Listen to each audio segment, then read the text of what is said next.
뉴욕 증시 분위기 살펴보고 우리 장 전망해보도록 하겠습니다. 애프터월가 오늘은 디멘전 투자자문의 송재경 대표와 함께하겠습니다. 안녕하세요. 네, 안녕하세요. 금리만 이야기하다가 맨날 끝나는 것 같아요. 뉴욕 증시 어떻게 보셨어요? 예, 이제 이란만 얘기하다가 네. 이제는 이제 금리까지 얘기하게 돼서 뭐 하나라도 없어져야 되는데 네. 예, 계속 뭔가 쌓여서 좀 답답합니다. 근데 어젯밤 하루는 뭐 베센트 일일천하 뭐 이렇게 해석을 해야 될 것 같습니다. 그래서 베센트 장관이 나름대로의 묘수를 최근 들어서 계속 내고 있는데 그것이 시장에 통하지 않는다라는 것이 어제 확인이 됐다 봐야 될 것 같고요.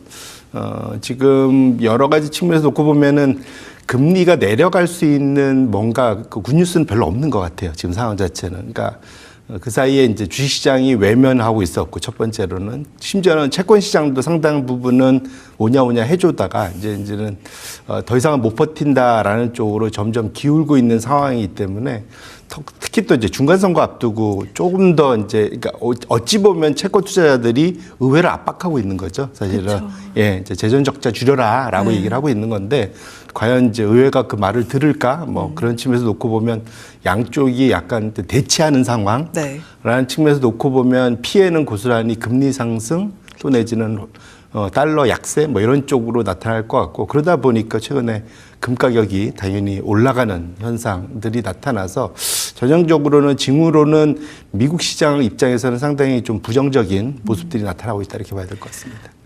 좀 되게 부담스럽습니다. 뭘 봐도 나아질 게 안 보이다 보니까 그래서 이 이야기를 좀 더 해보도록 하겠습니다. 일단 처음에 말씀해 주셨던 게 결국엔 채권자경단이 일어나기 시작하면 시장 못 간다라는 말씀을 주셨고 그게 지금 일어나고 있습니다. 바이백 관련해서는 뭐 이 규모가 다가 아닐 거다라고 베센트 재무장관이 이야기를 했음에도 불구하고 구조적인 건데 수급으로 풀려고 하니까 되니? 약간 이런 반응인 것 같거든요. 어떻게 보세요? 말씀 주신 대로 이게 이제 뭐랄까요. 그러니까 이것이 그러니까 병이 있으면 원인을 치료하는 게 있고 일단 나타난 열을 떨구거나 이런 이제 대증요법 예, 이런. 그렇죠. 네. 이런 게 있는데 당연히 시장은 이것을 그냥 언발에 오줌 누기 정도로만 파악을 하고 있다. 근데 뭐 당연한 것이 뭐냐면 장기물의 수급이 안 좋으면 당연히 장기물을 사들이면 장기 금리는 내려가는 게 당연한 겁니다. 이제 네. 수급만 놓고 보면.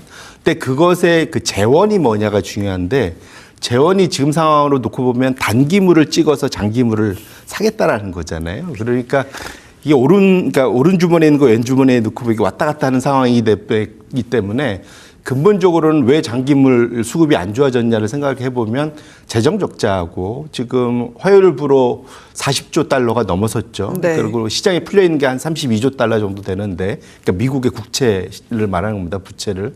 이것 자체가 지금 줄어들 기미가 전혀 없고 재정 적자는 더 늘고 있고 또 플러스 해서 뭐 그것 때문에 뭐 그 소위 세금이라도 더 잘 거치면 되는데 관세도 다 되돌려졌죠. 네. 지금 상황 자체는 작년에 감세 효과가 지금 본격적으로 나타나고 있죠. 네. 그러니까 세수가 안 좋은 상황이 된 거죠. 그러니까 이중고를 겪고 있는 거기 때문에 보통은 이제 이런 거에서 부채의 근본적인 축소 노력 그 현상들이 나타나줘야 되는데 그것이 해결되지 않는 상황에서는 장기 금리는 상방 압력이 점점 더 거셀 수밖에 없는 상황이다 이렇게 보셔야 될 것 같아요. 그래서 클래리티 법안 통과시켜가지고 스테이블 코인하고 거기서 T빌에 대한 수요를 만들어내서 여기서 해서 장기물로 가려는 큰 그림을 그리고 있다라는 분석들도 있는데 가능할 거라고 보세요? 근데 사실은 그게 한 우물이잖아요.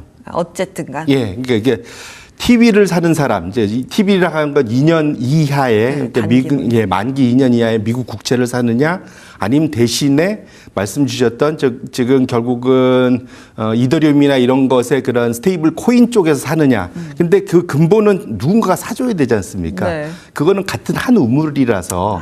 이게 이제 우물이 구분돼 있으면 네. 예를 들면 해외에서도 들어온다든가 뭐 다른 데서 들어오면은 문제가 없겠는데 결국은 생각해 보면 한 우물이기 때문에 그게 약간은 빛 좋은 개살구일 수 있겠다. 저는 그렇게 생각을 하고 있습니다. 그래서 이번에 CNBC하고 인터뷰하면서 베센트 재무장관이 나 나선다 이런 느낌을 굉장히 많이 줬습니다.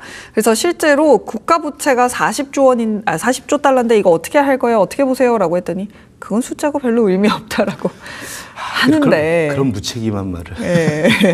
이게 이제 근데 사실 베센트 장관의 그 출신을 생각해 보면 그렇게 얘기하면 안 되는 분이거든요. 뭐 아시겠지만 헤지펀드 소로스 펀드의 유명 스타 펀드 매니저 출신이고 죄송합니다. 이게 갑자기 뭐가 이게 올렸네요. 갑자기 난리가 났네요. 네, 난리가 났네요. 모든 핸드폰들이 다 울리기 시작합니다. 여기만 울린 게 아니라 저희 안에서도 다 울리고 있네요. 갑자기 무슨 뜻인지. 네. 근데 그러니까 다시 돌아오면 소로스 펀드에서 대표적으로 90년대하고 2000년대에 두 번 파운드화 폭락으로 대박을 냈고요. 10조 달러 이상 벌었었고, 10억 달러 이상 벌었었고, 네. 그 다음에 일본 엔화 약세 배팅으로 또 한 10억 달러 이상 벌었었거든요. 두 번의 대박을 냈습니다. 소로스 네. 펀드에서. 근데 그게 자체가 시장 입장에서 정부의 무리한 그러한 이런 재정 부양책 이런 것들하고 맞서 싸워갖고 대박을 냈던 펀드 매니저 출신인데 그 이제 시장에 있다가 정반대 정부에 가서 똑같은 일을 지금 하고 있는 거거든요. 네.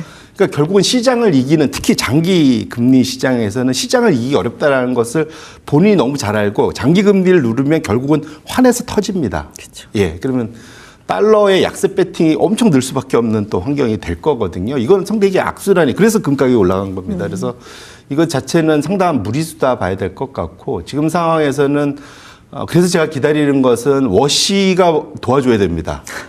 결국 그래서 이번 주말이 아니라 다음 주죠. 예, 다음 주에 그 잭슨 홀 미팅 때 워시가 무슨 얘기를 해줘야 되는데 지금 양쪽에서 정반대 얘기를 지금 하고 있는 상황이라서 정책 방향을 놓고 보면 만만치 않은. 그래서 이제 워시가 정말로 트럼프의 친 트럼프인지 아니면 약간 앞에서 속이고 실제로는 자기의 난 롱런 할 거야라고 네. 갈 거지. 왜냐하면 여기는 8년까지 할 수 있으니까. 그럼요.